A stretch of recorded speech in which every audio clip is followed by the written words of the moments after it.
name's Laila, originally Leticia. I'm from Mexico. My mom and dad are from Mexico. I was raised in California, small town Santa Barbara. I was been there my whole life. My family are Catholic, like generations of Catholic.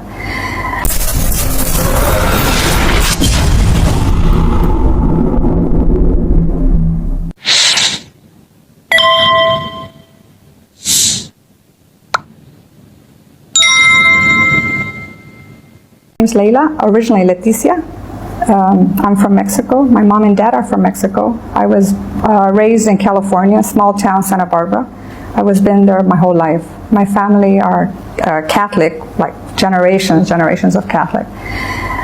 But at the age of 13, I left the Catholic Church.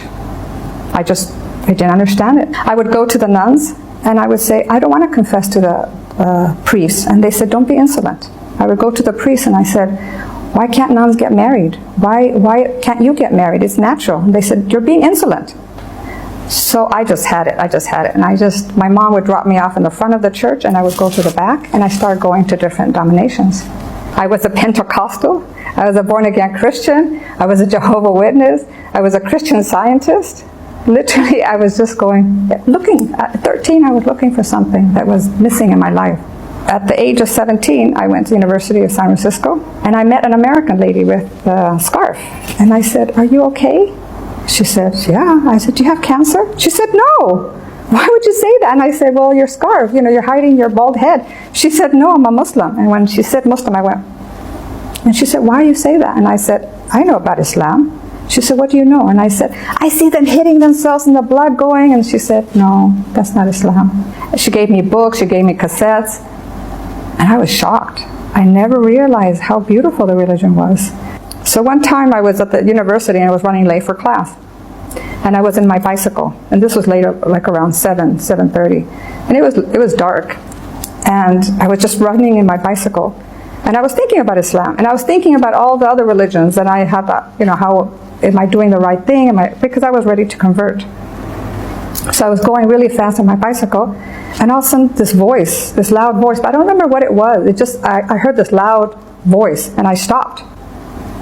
And I looked around, and there was no one. It was completely deserted. And I had stopped at that second. And I knew this was God telling me, if you don't come to Islam, something else is going to be in your life that's not going to be a good thing. I was just like, I just stopped. I just stopped, and it was, at that moment I knew. So I went back to my American friend, Miriam, and I said, I want to be a Muslim. And then she said, read more about it. So I read Surah Al-Maryam, and that was it.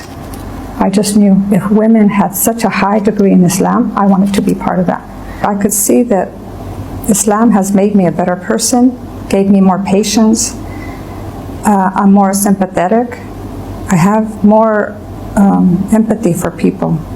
If someone asked me to borrow money, I said, I'm giving the money. I'm going to but I give it as a gift. I don't expect it back, although I'm not telling the person that because it's their responsibility. I never would have thought of doing this 30 years ago. I want my money. Where's my money? It's gone. It's all that's gone. Materialistic things aren't that important anymore. I didn't have any concerns when I became a Muslim because I did my research. I had gone to so many other religions and I saw all the holes and it just wasn't complete. So when I came to Islam, I did my research. I did my reading and asking questions, and anyone who would answer me was very helpful. The only concern I had was my parents accepting me. That was hard. I mean, those are your parents. Those are the ones who raised you, and they felt like they did something wrong for me to go in a different path. But once they started seeing that I'm a better person, they grasped it. They loved it. They wanted to know about it. That was the most exciting. My mother asked me for the Quran in Spanish. My mom wanted to pray. She wanted to sit there and watch me pray. And she told me, it's so peaceful, it's so beautiful.